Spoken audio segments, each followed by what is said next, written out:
recent study in a Harvard Business Review. They looked at what predicts workplace satisfaction. They found that the top predictor of workplace satisfaction for employees, that it's actually not the pay. And that's becoming more and more true even with the younger generations. It's not necessarily about the pay anymore. It's really all about the organization's culture. So the top predictor of workplace satisfaction, they discovered, was the organization's culture.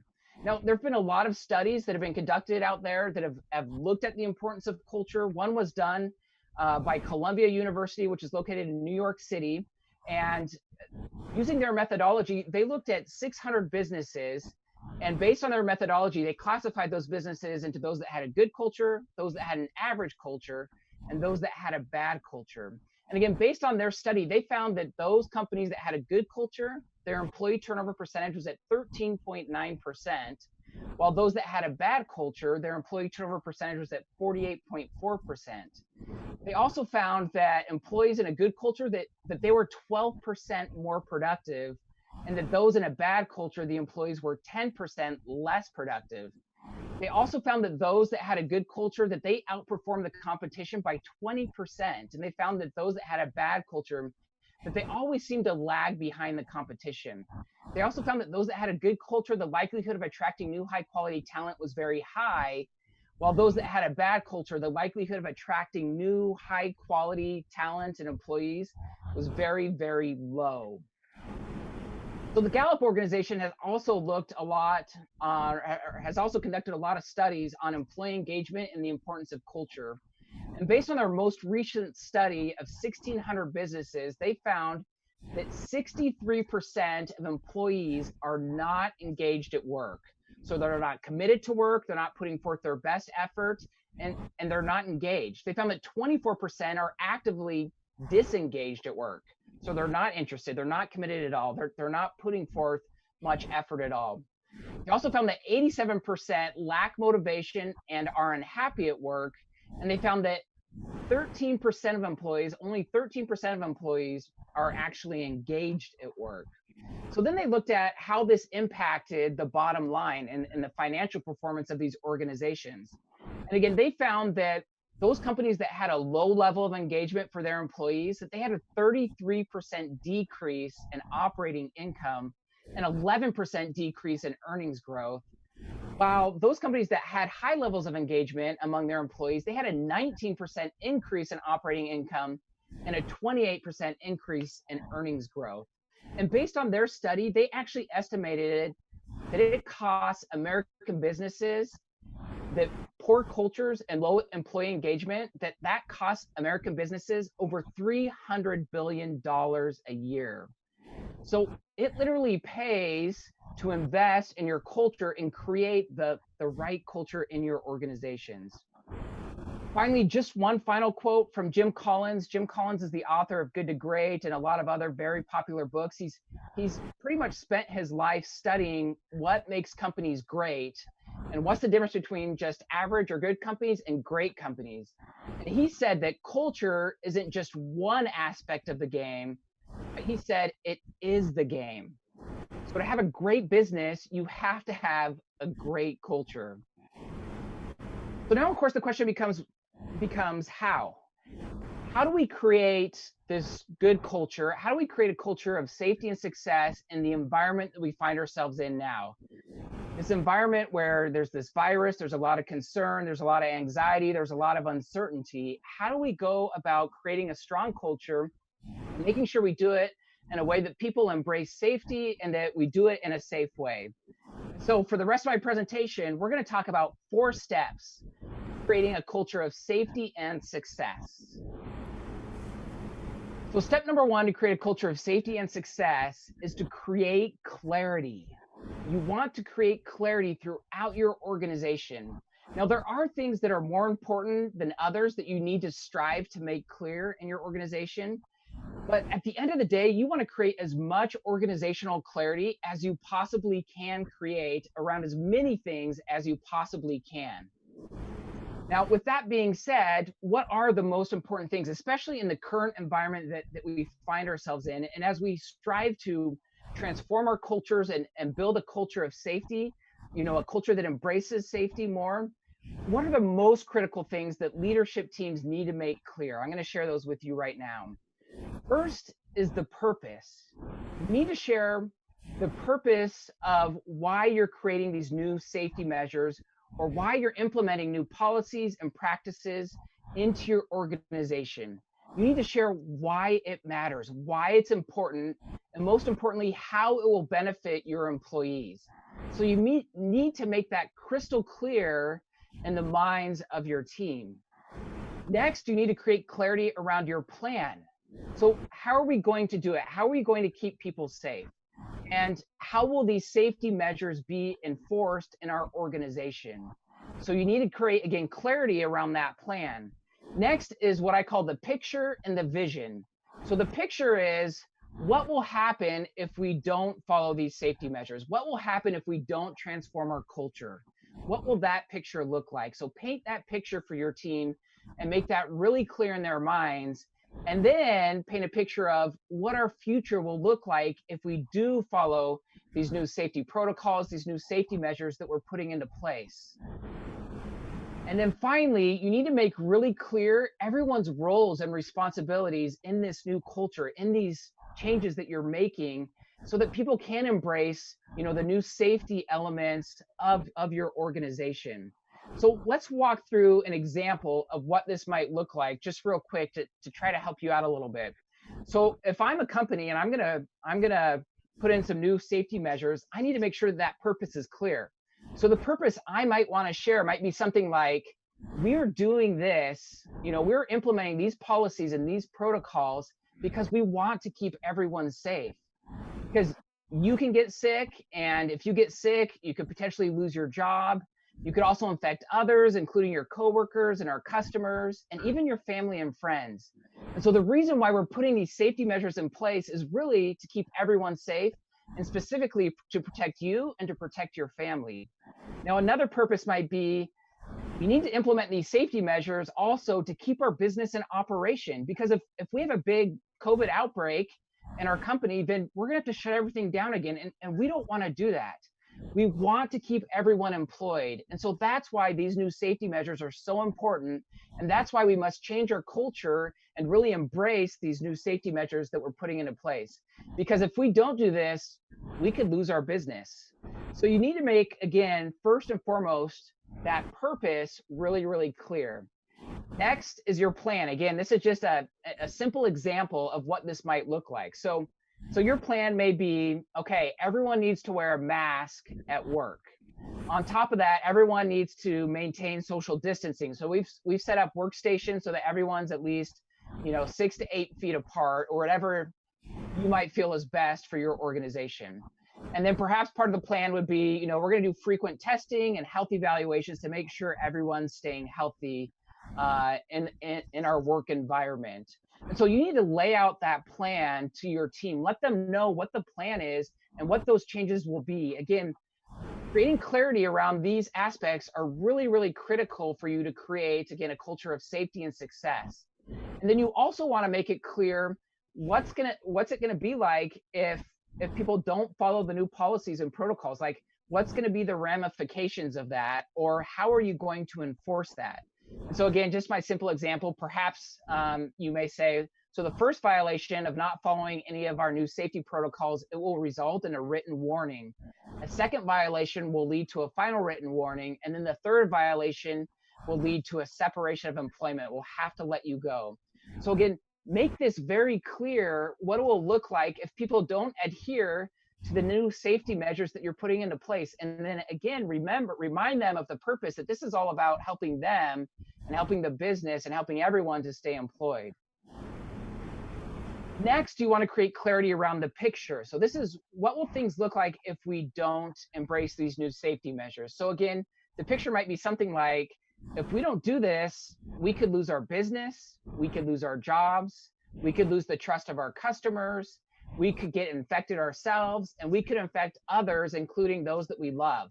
And so it's important, it's critical for us to change how we do business and to really embrace these new safety measures and these new protocols. So you want to make that picture very clear for your team. And then, of course, you want to make the vision very clear, or what it will look like when you do follow these new safety protocols and these new measures. So again, here's just a simple example.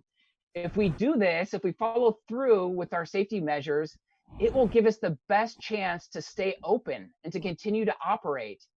It will allow us to earn the trust of our customers, and it will give us an opportunity to grow our business.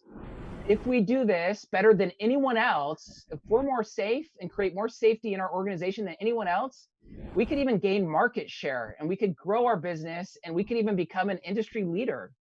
And so at the end of the day, if we embrace this new culture and embrace these new safety protocols that we're implementing, it will result in a bright future for all of us if we follow through for it. So you want to paint that picture, make it really clear for your team what things are going to look like as you embrace this new culture and these new safety measures. Finally, you want to make sure that roles are very clear. People need to understand what part they play in the plan. And so it could be as simple as your role is to follow the rules and to encourage others to do so as well. And part of that role may also be you should also report any violations of the rules that you become aware of. Let us know as leaders so that we can address it and make sure that it's taken care of. So you want to make sure that the roles of your team members are very clear in this plan as well as you create this culture of safety. So again, you want to create clarity. That's step number one to creating a culture of success, and to really change your culture is to create clarity around your purpose, right? Why we're making these changes, why we're doing things differently, your plan, how we're going to go about making sure that everyone's safe, and then of course your picture, your vision, and the roles that your people play. So creating clarity around these most important things will set the stage for your ability to create the right culture, especially in this very difficult environment that we find ourselves in right now. Now, with each of these steps, there's what I call a big key to your success. And so your big key to success with creating clarity is repetition. Repetition, repetition, repetition.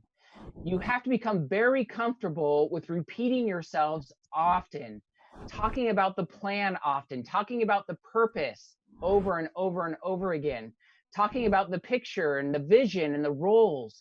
You need to make these things really clear, and the best way to do that is to repeat yourself over and over and over again. In fact, there have been a lot of studies out there that have proven that it takes us as human beings to hear something, to hear or see the same message at least 7 times before we'll really begin to embrace it and believe it and understand that this is a message that we should pay attention to. Again, if you can think throughout your own career, there's probably been times when your boss has told you something, maybe once or twice, and you really didn't pay that much attention to it. But as he kept repeating it and talking about it, all of a sudden you were like, well, maybe I should pay attention to this. Maybe I should listen to this. And the same is true for our teams that we lead, right? As leaders of organizations, they need to hear the same messages over and over and over again, 7, 8, 9, 10 times. You can never repeat yourself too often. And where leaders and organizations make the biggest mistake with this step is they believe they've been clear, and the reality is they haven't been. They think that because they've said something, they've shared the purpose of why they're doing all these new safety measures, they've shared that once or twice, they think they've been clear. But again, the reality is it takes us 7 to 8 to 9 times to hear something. And so you really need to create a whole lot of clarity, and you need to become comfortable with repeating yourself often. And it can get monotonous. It can get a little boring saying the same thing over and over again, but you need to do that as a leader.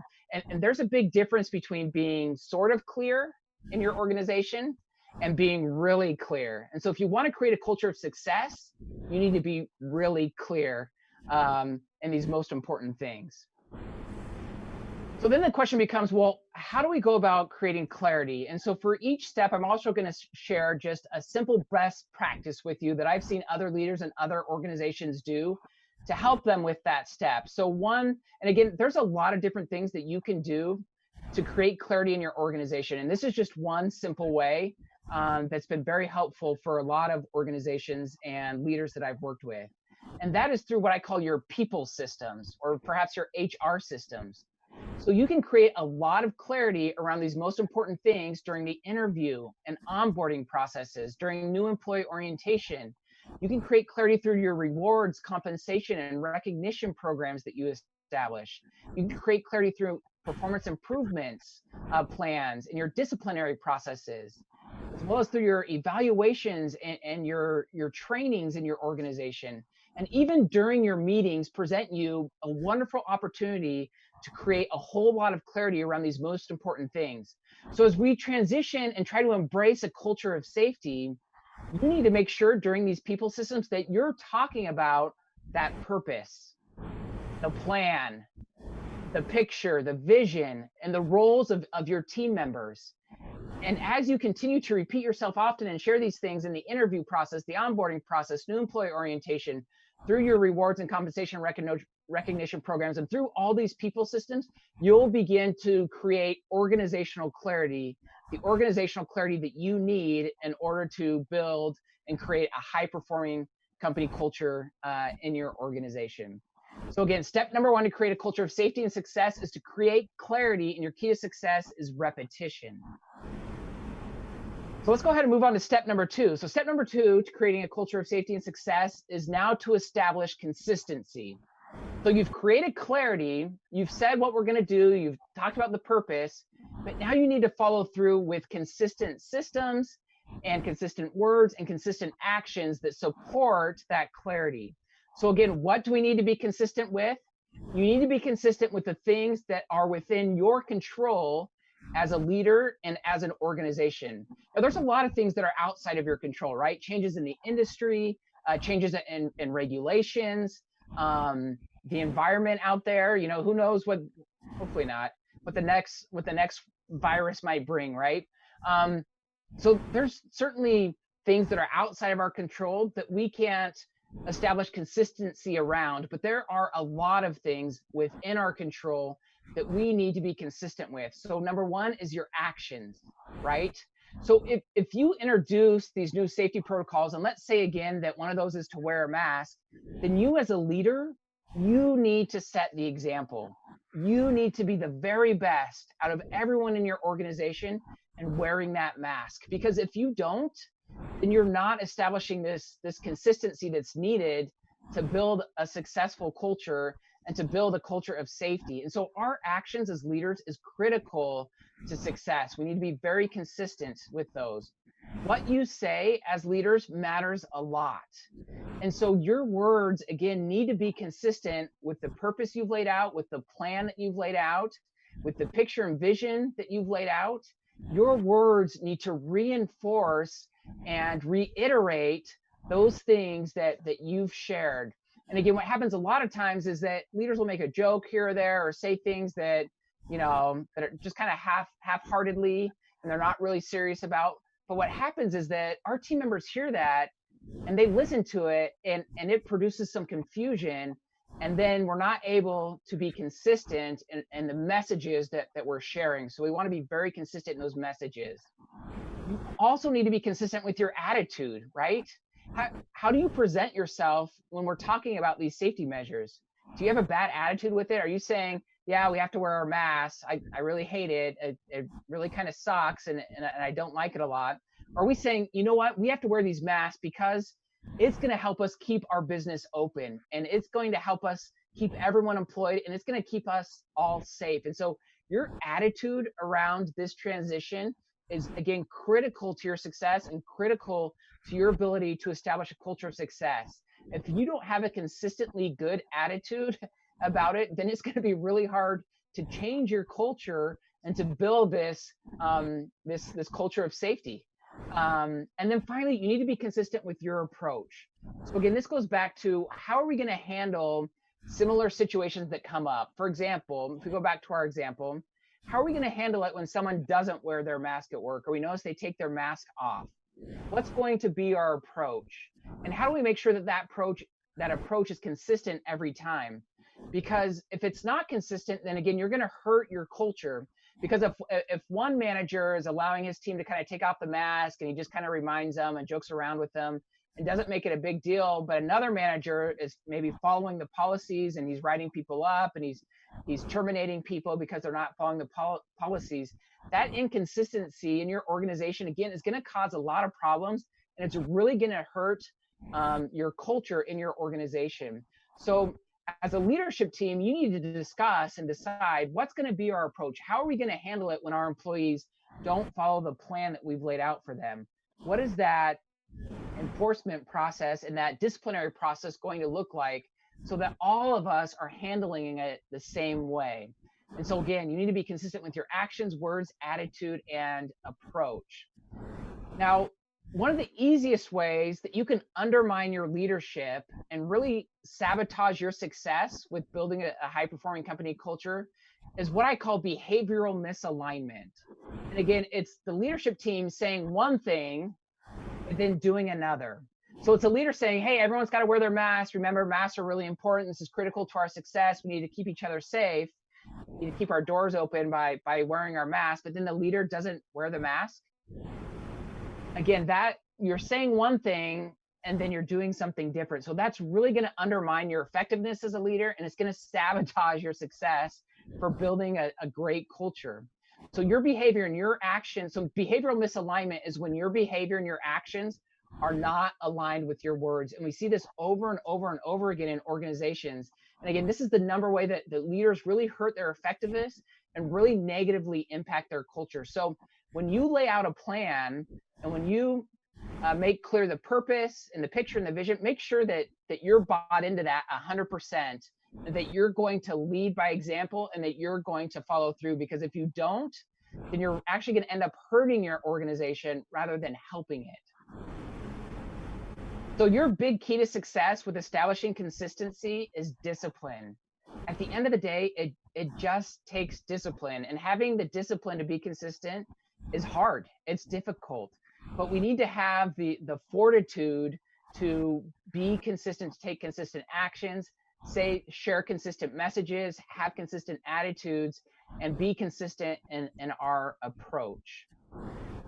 So again, the question becomes, well, how do we establish consistency? Again, there's a lot of different things that you can do to help reinforce and establish consistency in your organization. I'm just going to share one simple best practice.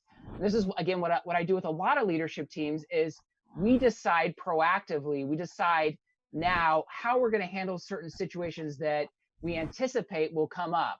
So again, if we introduce this plan, these new safety protocols and these new safety policies, we can anticipate that some people aren't going to follow them, especially in the beginning.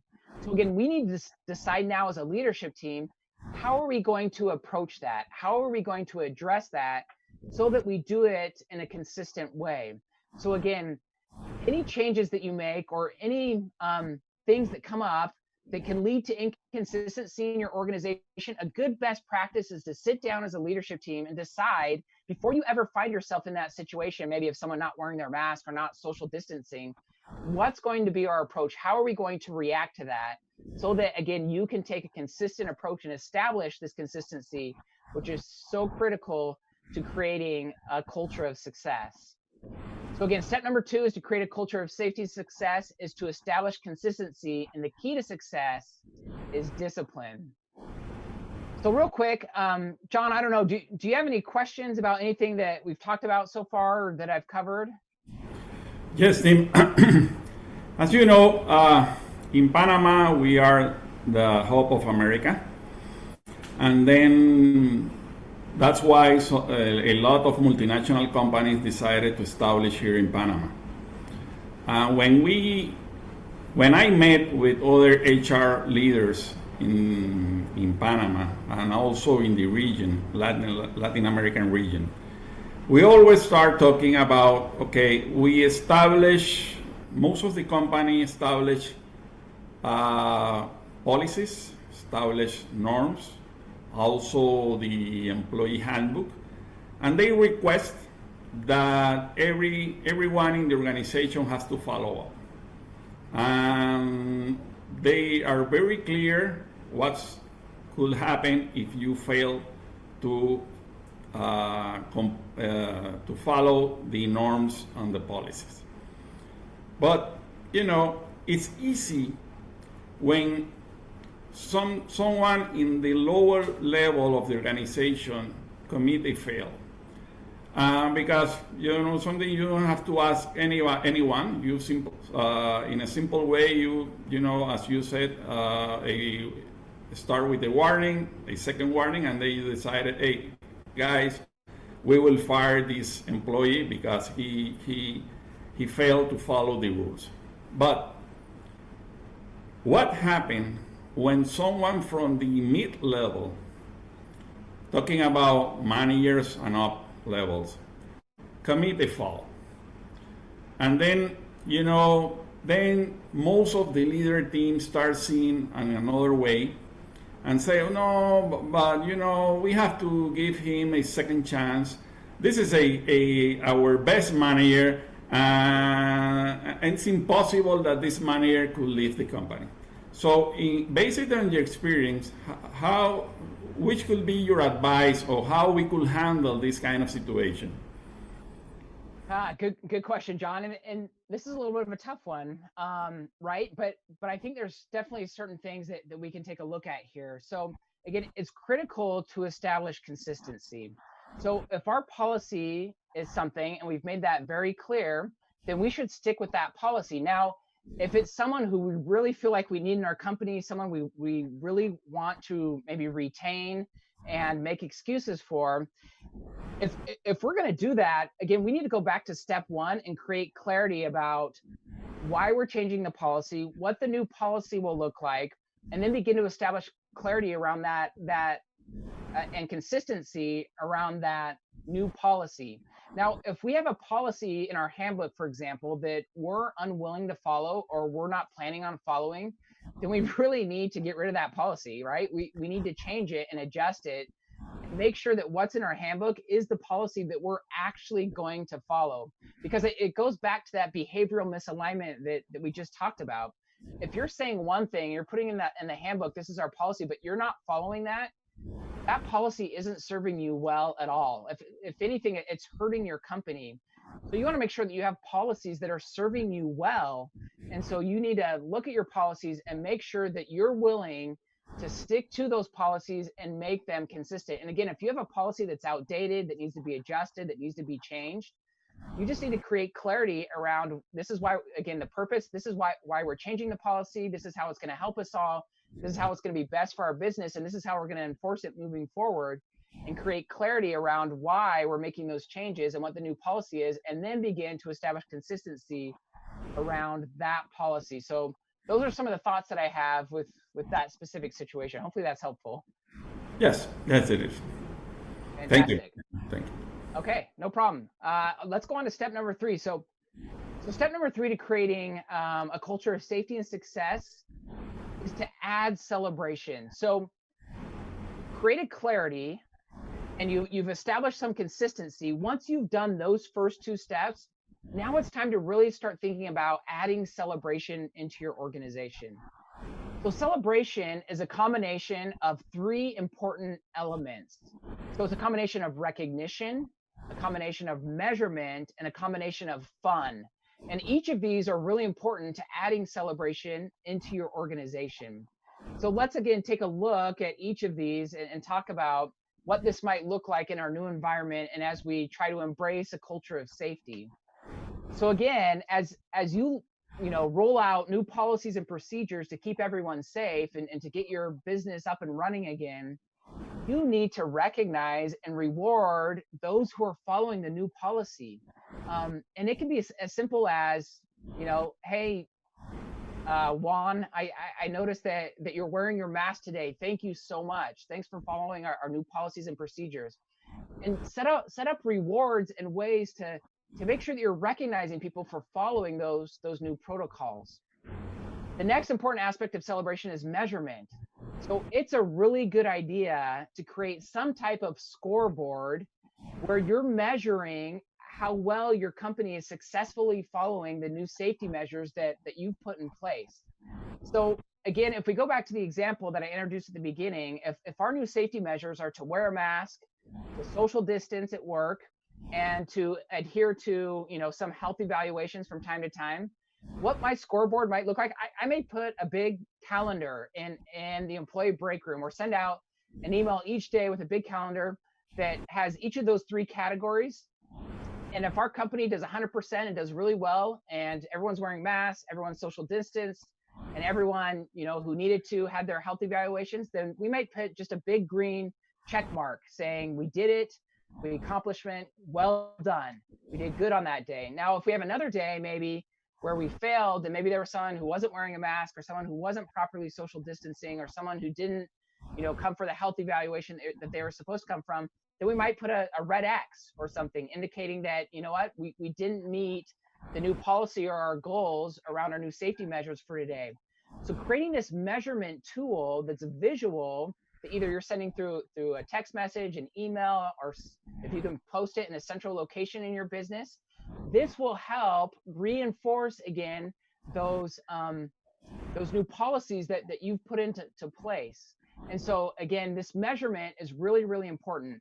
It also signals to you as a leader, it reminds you that you should be recognizing your team, that you should be telling people, hey, good job. Look, all green check marks today. That's fantastic. Way to go, everyone. I appreciate everyone following the safety protocols that we've put into place. Look at that. That's 5 days in a row. That's 8 days in a row. Congratulations, everyone. And it reminds us as leaders to recognize our team more often. So having that measurement piece really enhance and add to your culture. And then finally, try to make it fun, right? Bring an element of fun into the workplace. So with these new safety measures and protocols that you're going to put into place, create some competitions or some games. Like maybe if you have 2 separate work units, have them compete against each other about who's, following the protocols the best, and then have a reward at the end of the week or the end of the month of what unit or what division or what work area was the best at following those new safety protocols, and have some fun with it. Have some fun at work. Work doesn't always need to be so serious, right? We can have some fun and let our hair down a little bit and have a good time. And when we do that, we build connections with our team members, and we build bonds with the organization where people feel good at work. And so figure out some ways that you can celebrate and add some fun. Another great idea would be to have some type of group celebrations. Like if we can go an entire month perfectly following our new safety policies, then we're going to have a party, and we're going to celebrate a social distance party and where everyone's wearing masks, and we're going to celebrate and have some fun. So think of ways that you can do that. Now, your big key to success with adding celebration is frequency. Again, where most leaders and organizations fail with celebration is they don't celebrate enough. They say, we have a big party at the end of the year, and it's a really big deal, and it's a lot of fun, and everyone gets together, and we give out prizes and bonuses. Well, if you're just doing it once a year, then you're really not celebrating enough. Again, you need to think about how you can celebrate on a consistent basis. If you want to create a high-performing company culture, if you want to have a successful culture, you need to celebrate often. In fact, one of the best practices of how you can add celebration into your culture that a lot of companies that I worked with have done is they focused on daily celebrations. Again, when you see people doing the right thing each day, do a daily celebration, and that can just be giving someone a fist bump, giving them a thumbs up, giving them a smile, giving them a wave, telling them good job. It can be sending someone a compliment through a text message like, hey, thank you so much for wearing your mask all day today. I noticed that you did that, and I really appreciate it. Or thank you for maintaining your social distance. I know it wasn't easy when something went on today, but I appreciate you adhering to the safety measures. Or writing that out in a thank you note, or sending an email of appreciation, whatever it might be. These simple acts of daily celebration can really transform your culture in your organization. In fact, I was working with a leadership team recently who was struggling a little bit with this, and I just had the leadership team just begin to track the number of daily celebrations that they did for their team members every day. And we made it a little bit of a competition. We had a little bit of fun with it. And the leader who did the most daily celebrations, we had a little prize for them, a little funny prize. Anyway, As they began to do these things, and as they did 2 a day, then 3 a day, then 4 a day among all the leadership team, it had a dramatic impact on their culture, and it really improved their culture in a big way. And so you can just do simple things to celebrate. So again, step number 3 to create a culture of safety and success is to add celebration. And your key to success with celebration is frequency. So finally, step number 4. So step number 4 to creating a culture of safety and success is to have charity. Now, when I talk about charity, I'm talking about helping your people feel like they're known at work, like they're cared about at work or loved at work, and helping them feel like they're treated with kindness and respect. This is really important to helping you build a high-performing company culture. If people don't feel like anyone cares about them at work, they're not going to put forth their best effort. But when someone knows that someone is interested in them and knows them at work, things change for them and they really improve their performance. In fact, there's been studies that have looked at the importance of someone feeling love at work. And one was, again, highlighted in a Harvard Business Review. And they said that employees who feel love perform better and they show up to work more often. They also found that employees who felt love at work, that they were more satisfied with their jobs, more committed to their organizations, and more accountable for their performance.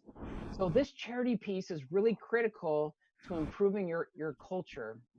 Now, when I talk about charity with leaders, a lot of times, of course, the question becomes, well, what about accountability? You're telling us to be kind, to treat people with respect, but what about when they mess up?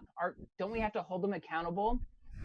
And of course, the answer to that is yes, we need to hold people accountable, especially to these new safety measures. If we want to make sure that we're keeping people safe, we're keeping our doors open, we need to hold people accountable. So charity actually isn't about whether we take one action or not. It isn't about whether we hold someone accountable or not, but it's all about how. It's about how we hold that person accountable. So again, you can take any action with or without charity. So it's not about the action itself, but it's all about how you perform that action. So if we look at this example, let's say that someone breaks the safety protocols and they fail to wear a mask, and it's time to give them a final written warning because you've explained this to them and you've told them what's going to happen when they don't follow the policy and procedure. So you know that it's time to hold them accountable, to be consistent, and to give them a final written warning. So again, charity, you can do it with or without charity. You can present that final written warning with or without charity. Again, the picture on the left looks like a boss or a leader who's maybe yelling at his employee. He's belittling him.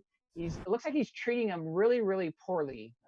Of course, that's an example of someone presenting a final written warning without charity. Now, the one on the right, it looks like the leader is calm. He's sitting down. He's explaining what the employee did wrong. He's sharing how it, negatively impacted, the company and the coworkers and himself as an employee. And hopefully he's sharing what he can do to improve so that he can perform better at his job. So again, charity isn't about whether you give someone a final written warning or not, but it's all about how. How do you present that final written warning? Do you do it with kindness and respect? Or do you do it in a way that's disrespectful and rude? And so to build a culture of success, you need to do it with charity. So your big key to success with charity is sincerity, right? You can't fake it. You can't pretend to care about someone or to treat someone respectfully. Because as human beings, we usually know if someone truly cares about us or not. So your key to success with charity is sincerity. So again, the question becomes how? How do I improve charity in my organization? And again, there's a lot of things that you can do, but one simple best practice that's very effective is simply by getting to know your people. As you get to know your people better on a more personal level, as you figure out what interests they have, what they like to do outside of work, who's important to them in their life, what makes them tick, what makes them motivated, as you get to know your people better, those bonds of charity increase and those levels of charity increase in your organization. So a simple way to increase charity and to improve your culture is simply by getting to know your people better. So again, step number 4 to creating a culture of safety and success is to have charity, and your key to success with charity is sincerity. So really what we've been talking about today is a leadership model called the 4Cs model to creating a high performing company culture. It's also known as the 4Cs model to leadership success. And again, if you look at the model here, at the base of the model is clarity. So that's your first step. That's the foundation of a strong and high performing company culture. Without that clarity piece, it's going to be really hard to create a high performing company culture. So it starts with clarity. Then you move on to consistency, and then you add celebration on top of that. Now, if you notice in the model that charity is not part of the pyramid, right? It's separate. It encircles the pyramid. And again, the reason why that is that you can do all of these steps in the pyramid with or without charity. And if you do it with charity in a way that shows kindness and respect, then that impact of creating clarity, establishing consistency, and adding celebration will be much greater than if you do it without charity. You can create clarity in a disrespectful way. You can actually celebrate in a way that isn't very kind. Like, let's go back to our example. Let's say that if we that we tell our team that if we follow our safety protocols for an entire month, that then everyone's going to get, let's say, a small gift card, and we're going to have a big party to celebrate that success. Now, let's say that in 30 days, your team does it. Now, you can celebrate with charity or without charity. So an example of without charity, let's say you look at your budgets and things are really tight, you're really worried, you don't want to give your employees the small gift card that you promised them, you don't feel like you have enough time to throw this party that you promised them, but you know that you promised it to them. So you hand out gift cards, but you're kind of upset about it and you're not too excited about it, and you kind of throw a party. It's not really a party. You just do it to say that you did it, but again, you're really not excited about it. Again, that's having a celebration without charity. Will it improve your culture? Perhaps, but it will improve your culture much more if you do that celebration with charity. So if you do it with charity, even though budgets are tight and you know it's going to be hard, you know that you promised this to your team. And so you're going to hand everyone that gift card with a smile. You're going to congratulate them. You're going to share your appreciation. You're going to be excited at the party. You're going to try to have a good time and help your team have a good time. And again, share your appreciation and your enthusiasm and excitement for them being able to accomplish this goal that you laid out for them. So again, charity encircles the other 3 C's because you can create clarity, establish consistency, or add celebration with or without charity. And if you do it with charity, then you can create a culture, a high-performing company culture of success. So again, clarity is the base of the model. It's the foundation and most critical for success. The reason why it's so important is because it brings unity, it brings cohesion in your organization, and it brings alignment. It also eliminates confusion, and it removes assumptions that people make all the time. Again, if you roll out new safety measures and you don't make it clear, really clear, the purpose of these new safety measures, people are going to begin to make their own assumptions. They're going to say, oh, they're just doing it because they have to. They're just doing it because they know that's the only way that they can make money. They're just doing it because they want to make our jobs harder. They're going to start to make assumptions. But if you make it really clear the purpose of why we're implementing these new safety measures, then they don't make assumptions because they already know. Again, your key to success with clarity is repetition. Next, the next piece of the model is to reinforce clarity, right? Clarity provides a sense of security. It builds trust in the organization, and it produces this feeling of dependability. Like, I can count on my company. I can count on my leaders. Your key to success with consistency, again, is discipline. The last piece is to add celebration. Again, celebration introduces recognition, measurement, and fun. And it helps your people feel appreciated. It helps them feel like they're important in the organization. And it helps them feel connected as well to the organization. Your key to success with celebration is frequency.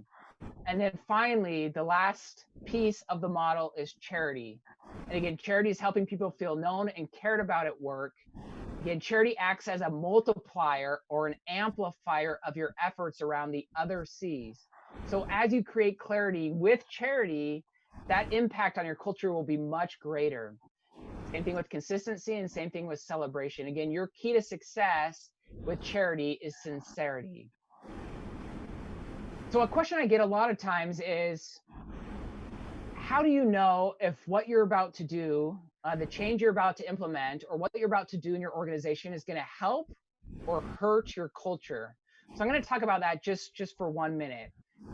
Is there a way that we can know? And the answer to that is yes. There is a way that you can know whether something that you're about to do, a change that you're about to implement, will either help or hurt your culture. And it's through what I call the 4 C's test. So the 4 C's test is 3 simple questions. It's answering 3 simple questions. The first question is, will this decision help reinforce and establish at least one of the 4 C's in the model? So will it help reinforce or establish consistency, celebration, or charity? If you can answer yes to that, then you can move on to the next question. The next question is, are we confident that this decision will not impede our ability to establish or reinforce any of the 4 C's? So are we sure that this decision that we're about to make, or this new policy or this change in our company, are we sure that it won't impede our ability to, again, create clarity, establish consistency, add celebration, or show charity? And if we can answer yes to that question, then we can move to the final question, which is this decision aligned with our core values, our mission, and our vision? And if you can answer yes to all 3 of those questions, then you know that what you're about to do is going to help your culture, going to improve your culture. Now, if you answer no to any of those questions, then you know that there's a high probability that it's going to actually hurt your culture. And so at that point in time, if you answer no to any of those questions, you need to go back and revamp that new policy or that change you're about to implement and tweak it and change it and do what you have to do to make sure that you can answer yes to all 3 of those questions so that you know that this new policy or this new change is going to help your culture. So you can actually access some free tools and some strategies, and you can get some help in implementing the 4 C's model. If you go to the website beanawesomeboss.com, it has the 4 C's test on there. You can access this form that I just showed you on the 4 C's test. And there's different tools on that website that can help you, again, build a culture of safety and build a culture of success. We've also created an online course to help leaders, help them, again, navigate this process and help them create a high-performing company culture. You can learn about that course at the centerforcompanyculture.thinkific.com. Included with that course is a 66-page workbook that has valuable tools and strategies and case studies, again, to help you create this high-performing company culture. I've also written some books that can help you with this process as well. You can check out these books. They're available on Amazon. Be an Awesome Boss, the 4 C's Model to Leadership Success, and How Leaders Can Strengthen Their Organization's Cultures. Again, both those are available on Amazon to help you. And then if there's anything else that we can do to help your organization or to help your leadership team create this culture of safety and this culture of success, you can always reach out to me at the centerforcompanyculture.com. Again, we offer executive coaching services, consulting services, workshops, and speaking engagements. And at the end of the day, our mission, our purpose is to help leaders and organizations create strong cultures that help them have great success in their organizations. So I'd be more than happy to answer any questions or to help you and your company through this process. So feel free to reach out to me at any time. Again, to create a culture of safety and success, all about this model. It's all about the 4 C's model. It begins with clarity, then move to consistency, then add celebration, and make sure you're doing all of that with charity. Now, to kind of close, and before we kind of open the floor to some questions, I just want to share one more quote with you. And this is from Deidre Campbell, who's the global chair of Edelman's financial services sector. And she's a good business leader. And she shared, and I agree with her completely, that in challenging economic times, we're reminded that companies should not only be a great place to work because it is the right thing to do, but also because it is good for business. As you create a strong company culture, a high-performing company culture, it will allow you to have great results, great long-term results within your own organizations and with your own teams. So that's all I got, John. I know that was a lot of information that I ran through there. I appreciate the time. It's been great being here with everyone, and I'm ready to answer any questions that anyone might have. Well, thank you very much, team. It's an amazing presentation. Yes, I have some questions. Reinforcing models. Right? How could we help the organization right now that they are dealing with dispersed team? There is a lot of companies that have people on site and working in a remote scenario. And also the reentry anxiety on the part of the workforce. I read this morning, for example, a survey from the DDI group, and they mentioned that, for example, in April, 2 of 10 employees was suffering from burnout. And right now, at the end of July, that survey reflects that right now 6 of 10 employees are suffering from burnout. That means that in our next challenge will be how we will help our workforce dealing with those behavioral health conditions, like depression, anxiety. I don't know if I am safe returning to work. I don't know if when I return to work, the company will maintain me in the position, or they will fire me. And also people that are working right now, work from home, they are saying that, hey, something, I am working more than on site because we don't have any specific schedule. We have a lot of meetings. The new disease is the Zoomnitis,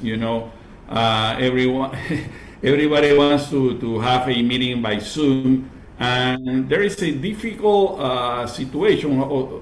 So how this model could help those companies to handle this situation?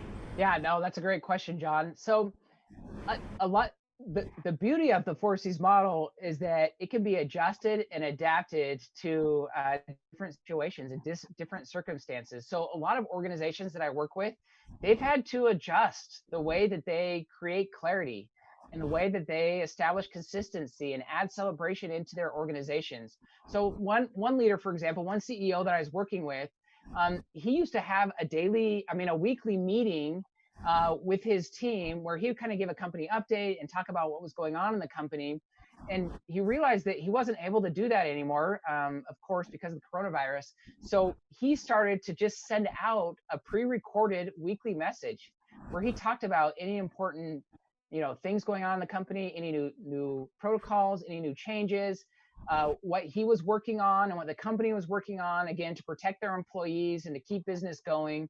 And so he started to produce a weekly message that he would send out to all of his employees, either through email or through text message. And so everyone was hearing the same message from their leader, from their CEO every week. And this helped create, again, clarity and consistency in his organization. So with remote workers, sometimes you have to be a little creative and figure out new ways to, again, implement each of these 4 Cs.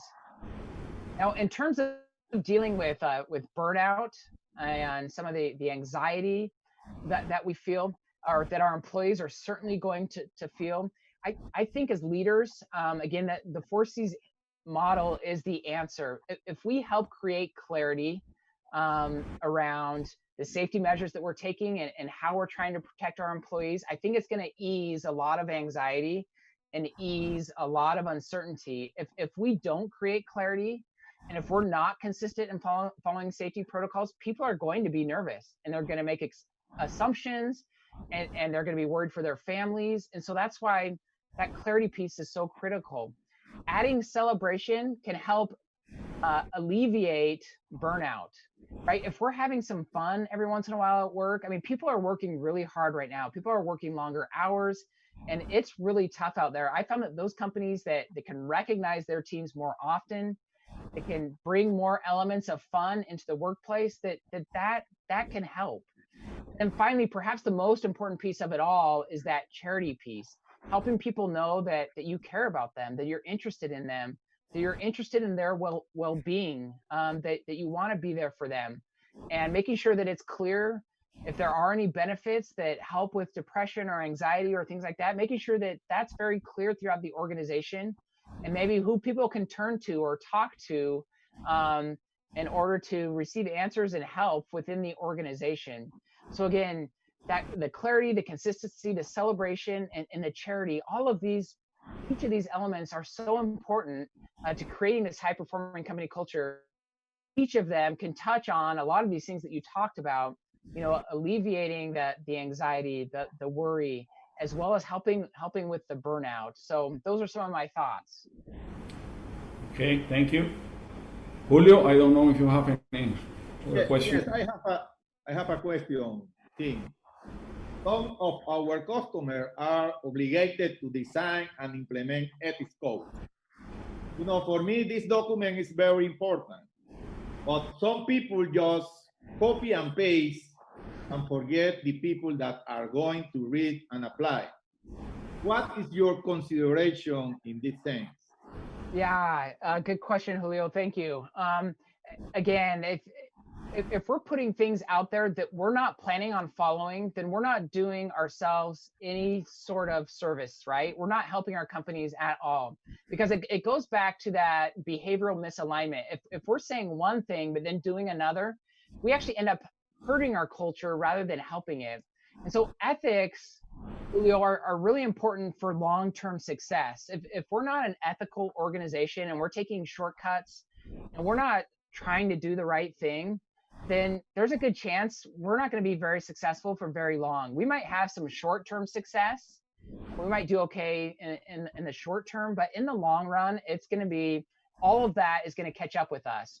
So as leadership teams and as companies produce ethics codes that's required by regulations or whatever it might be, it's worth the effort to sit down and look through that ethics code and make sure that you as a leadership team are willing to follow it.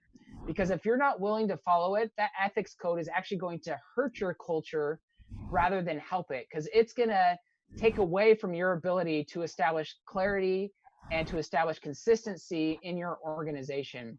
So again, I would be very careful with that ethics code and make sure it truly matches what you plan to adhere to as an organization.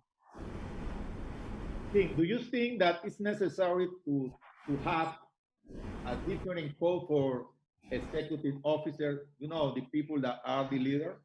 Absolutely not. No, Julio. That really hurts a culture. And we see that a lot. A famous one. So I come from the world of healthcare, and for a long time in healthcare in the United States, all the physicians, and in some places they still do, but especially like the CEO of the company, he had the best parking spot right at the front door. And it really sent, a message that, hey, I'm important. I live by different rules than you live by. You have to go to employee parking, which is, half a mile away, and you have to walk into work. Well, I get to park right here, right next door to my office. So a lot of companies have gone away from that because we want to send a message as leaders that we're going to set the example. We're going to set the highest standard that we want everyone to live by. And again, if leaders live by a different ethics code, you're really just going to end up hurting your culture. Again, that's going to catch up to you at some point in time, and you're really going to hurt your business. So it's critical that that leaders and leadership teams are the best at adhering to that ethics code for everyone in the organization. Yes. Other thing that I always have in mind, and maybe because it's occurring, leader when obtain money and power change a lot. Money and power change the culture of the people. This is part of the history, Yeah. Therefore, could you give a message to younger people regarding this? In the end, my question is about corruption, as a behavior and culture that some people have adopted. What do you think about that? Yeah, good point, Julio. And we've seen it throughout history. It happens all the time, and unfortunately, it happens in business. Leaders become very successful, and they become different kinds of leaders. And so, my message to new leaders, to young leaders, or to current leaders is that there's something that's critical. There's a critical leadership skill that really sets leaders apart from others. And in my mind, it really establishes successful leaders, and that quality is humility. You need to maintain a humble attitude as a leader. You need to be willing to listen, to learn, to be vulnerable and say, I'm sorry, I messed up. And as we develop our ability to be humble and have that humility piece, we'll be able to maintain the right perspective as we rise up in the company and in the organization. And I've seen it a lot. I've seen leaders who start out at entry level management, and they're really good bosses there, but then they work their way up all the way to the CEO, and all of a sudden they don't seem to care about people. They're only interested in the numbers, and they're not interested in the right things. And so again, I think for young leaders and for any leaders out there, developing that humility piece, that willingness to say, I messed up, or I have things I can learn, or let me understand you, let me listen to you, and staying connected with our team is really important, and can really help us kind of avoid that corruption we see for leaders. So that would be my advice. Okay. King and John, the time is over. We were with two professional persons. That is amazing, all the information that we received. A lot of information and keys were explained. Maybe in the future we are going to have another opportunity to share with you. But at the end, King, John, your final comment for the people. No, thank you, Ting, again, and thank you, Julio, for this opportunity. We need to be optimistic. There is a lot of tools that we could follow to, and put in practice in our everyday situation. In Panama, the economic scenario is not good right now. We are, every day in the news you are hearing people talking about that there are probably at the end of the year we will have like 500,000 unemployee, and that is not, it's very hard to start listening those kind of numbers. But the point here is that the only way that we could continue our operation during this situation is follow the rules. The government and the International Health Organization established some specific rules, and we need to create that culture, and we need to live that culture every day. And for all the companies, it's very important to follow the rules. And as you said before, it's not only for me, it's also for my family, my community, and that will give us the opportunity, to return to the new normal, and also the expectation for a vaccine that we don't have the opportunity to talk anything about that. Is probably we will receive the vaccine by the end of the next year. So we need to continue following the safety rules. The leadership team, the leader team, will need to to reinforce their commitment, and that will be the only way. So thanks again. It was a great presentation, team, and we will follow with you. Sounds good. Thank you all very much. Have a great evening. Thank you. Bye. See y'all Thank later. you. Good morning, everybody. Bye. Bye.